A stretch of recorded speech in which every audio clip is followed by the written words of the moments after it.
গাইবান্ধার পলাশবাড়িতে ভাড়া বাসা থেকে ববিতা বেগম নামে এক গলা উদ্ধার করেছে পুলিশ।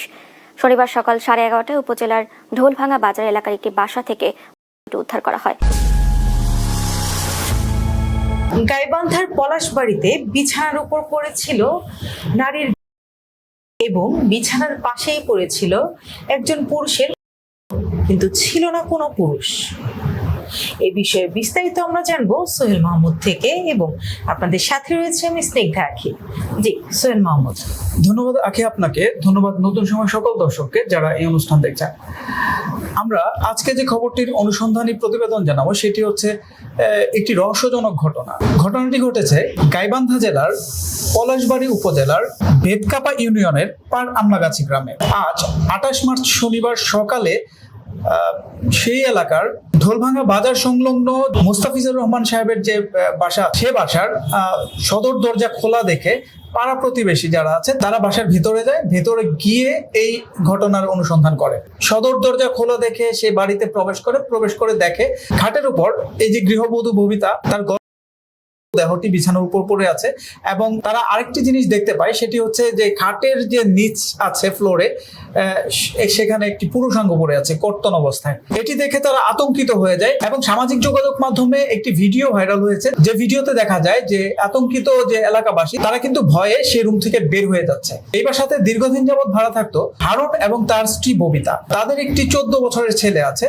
ছেলেটি সবসময় নানি বাড়িতেও থাকতো, এই বাসাতেও থাকতো মাঝে মাঝে, যেটি আমরা দুই জায়গায় মিলিয়ে থাকতো, যেটি প্রতিবেশীরা আমাদেরকে জানিয়েছে। আর এই যে হারুন এই ঢোলভাঙ্গা বাজারে একটি সাইকেলের দোকানে কাজ করত, অর্থাৎ সাইকেলের মিস্ত্রি ছিল। এবং সে দীর্ঘদিন যাবৎ এই যে মুস্তাফিজুর রহমান সাহেবের যে বাজার সংলগ্ন বাসাটি আছে সেই বাসাতেই থাকতো। প্রতিবেশীদের কাছে আমরা যেটা জানতে পারি সেটি হচ্ছে এই যে ববিতা এবং হারুন দম্পতি, তাদের মধ্যে দীর্ঘদিন যাবৎ তাদের যে দাম্পত্য কলহ সেটা লেগেই ছিল। এরপর এলাকাবাসী স্থানীয় পলাশবাড়ি থানায় জানায় এবং থানা থেকে তৎক্ষণাৎ পুলিশ আসে। পুলিশ এসে এই যে গৃহবধূ ববিতা সেটি উদ্ধার করে এবং কর্তনকৃত যে পুরুষাঙ্গটি সেটিও জব্দ করে। এবং ববিতার সুরতহাল শেষে তারা সেই গাইবান্ধা সদর হাসপাতালে পাঠায় ময়নাতদন্তের জন্য। এবং এই যে জব্দকৃত কর্তন করা পুরুষাঙ্গটি এটি কার, এটি কিন্তু পুলিশ এখনো শনাক্ত করতে পারেনি। আচ্ছা, এখানে একটি ব্যাপার, এই যে ঘটনাটি ঘটলো, আপনি বললেন যে হারুন সাহেবের স্ত্রীকে এইভাবে করা হয়েছে, ওই জায়গায় পাশেই ছিল একটি কর্তনকৃত পুরুষাঙ্গ।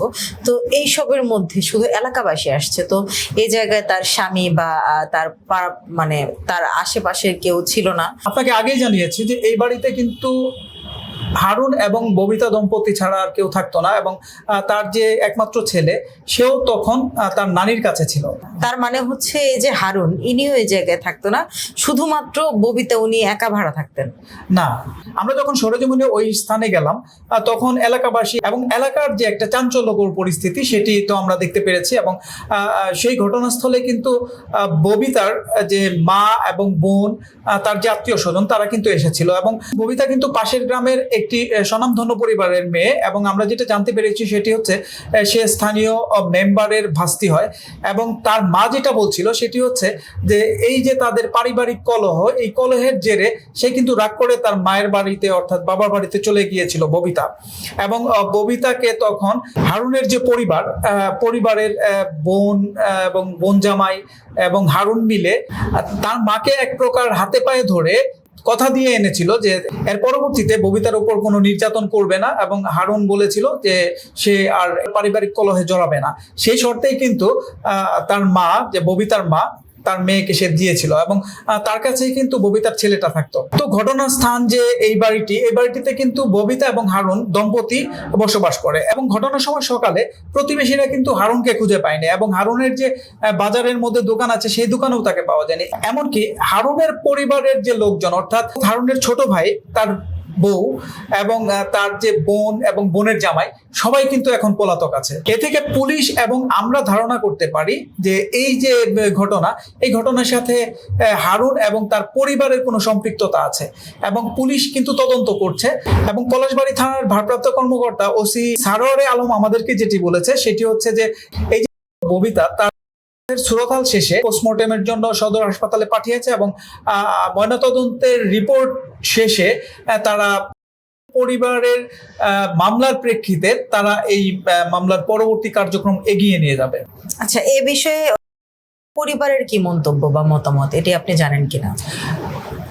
দেখুন, এই যে একটি অবস্থা, এখন কিন্তু নিহতের যে পরিবার অর্থাৎ ববিতার যে পরিবার, তারা কিন্তু শোক সন্তপ্ত অবস্থায় আছে এবং তাদের মানসিক অবস্থা আমরা যেটি দেখেছি সেটি স্থির না। তবে আমরা তার পরিবারের সাথে কথা বলে জানতে পারি, তারা এই যে ববিতার ঘটনা সেটিতে তার স্বামী হারুন সহ তার যে পরিবার তাদেরকে সন্দেহ করছে এবং তাদেরকে সন্দেহ করে মামলা করবেন বলে জানিয়েছেন এবং মামলাটি প্রক্রিয়াধীন আছে। জি, ধন্যবাদ সোহেল মাহমুদ। ধন্যবাদ দর্শক এতক্ষণ সময় আমাদের সাথে থাকার জন্য। এই যে ঘটনা, এই ঘটনাটা কিন্তু দুঃখজনক, পাশাপাশি কিন্তু একটু রহস্যজনকও বটে। এই যে এর পাশে একটি পুরুষাঙ্গ, এটি কিন্তু কার বা এটা কোথা থেকে এলো, এটি কিন্তু এখন পর্যন্ত কোনো কিছু জানা যায়নি। পুলিশ যথেষ্ট তৎপর আছে এবং পুলিশ চেষ্টা করছে যে এই পুরুষাঙ্গটি কার সেটি যেন তারা খুব দ্রুত পরিসরে জানতে পারে এবং এই যে ঘটনা, এই কাণ্ডের পিছনে কারা জড়িত তারা সেটিকেও দ্রুত বের করার চেষ্টায় আছেন এবং পরিবার কিন্তু জানিয়েছে যে এই ব্যাপারে তারা একটি মামলা করবে। তো পরবর্তীতে এই ঘটনাটি কোন দিকে যায় সেটি আমরা জেনে অবশ্যই আপনাদেরকে জানাবো। ততক্ষণ পর্যন্ত ভালো থাকুন। আল্লাহ হাফেজ। আল্লাহ হাফেজ।